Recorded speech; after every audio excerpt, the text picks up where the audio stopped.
Hello, my American friends. This is my first posting on YouTube and hopefully my last.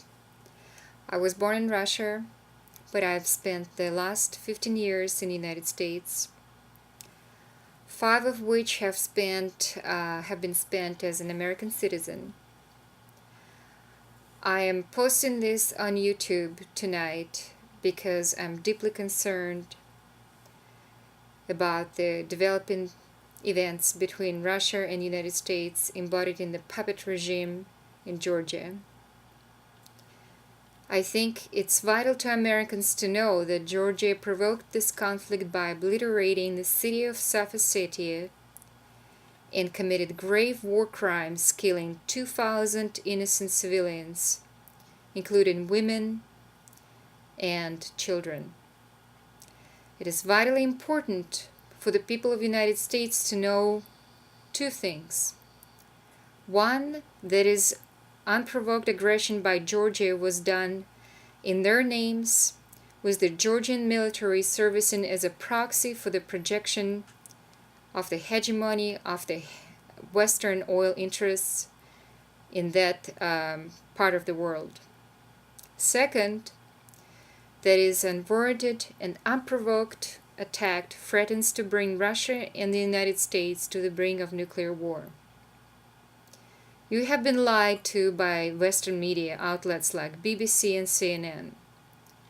Among the lies that CNN and BBC have perpetrated is that this is a small and insignificant conflict limited to 40 by 40 miles region in which the fighting is currently taking place.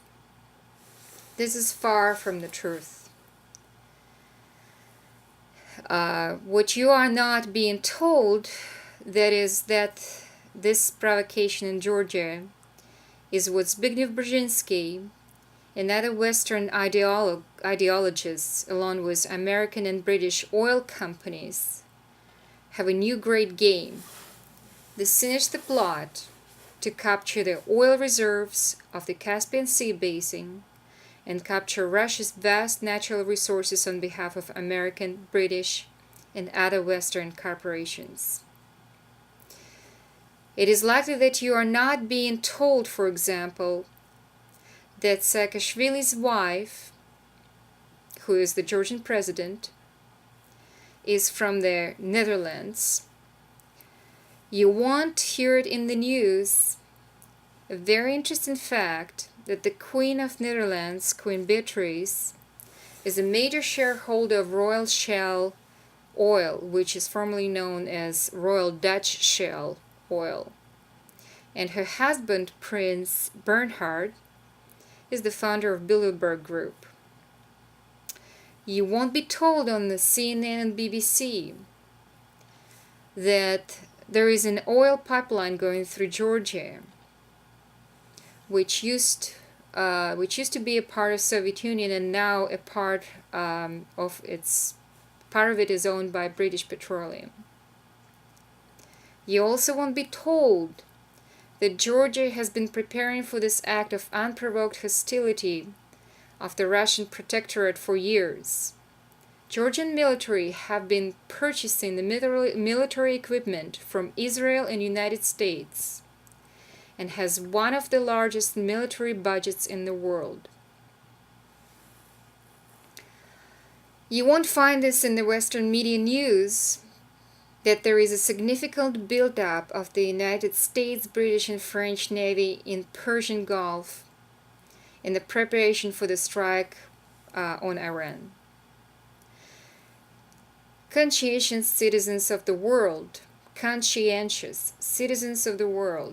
should decry and realize that we have much to lose by allowing insane, power-hungry leaders and greedy oil companies to replace the cooperation that should govern our affairs with the naked aggression of United States and British oil interests, which undermines our peaceful coexistence.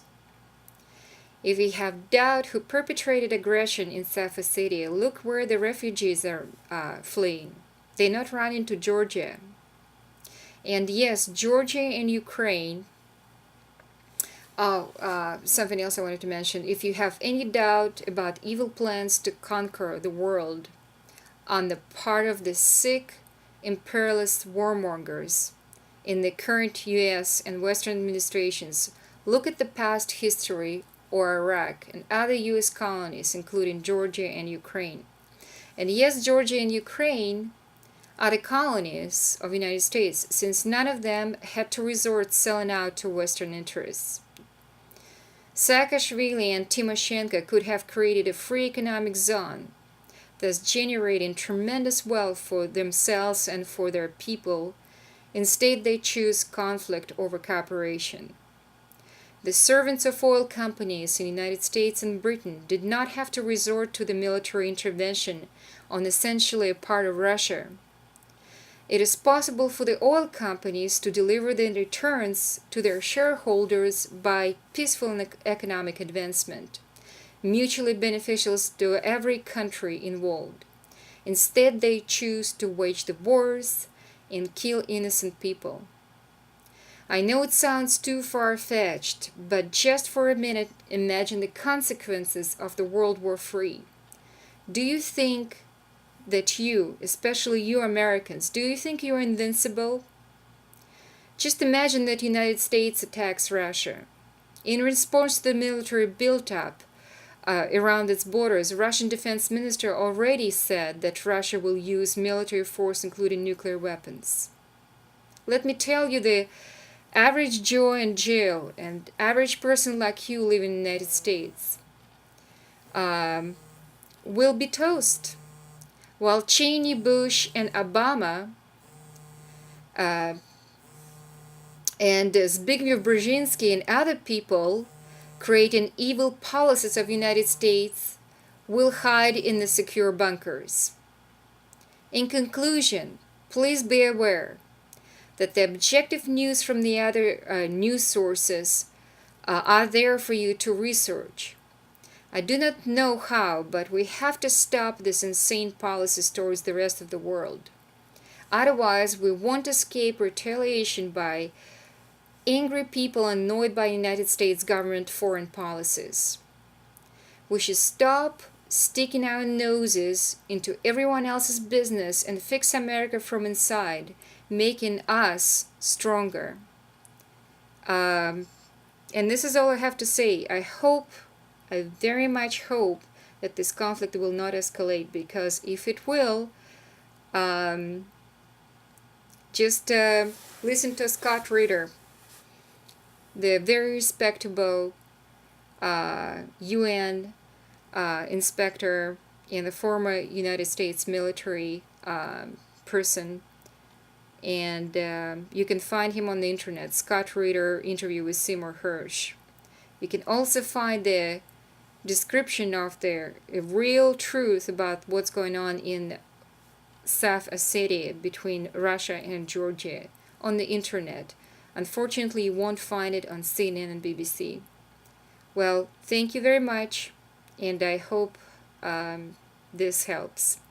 This helps to shed some light on what's going on, and I hope you pay attention. Thank you. Bye-bye.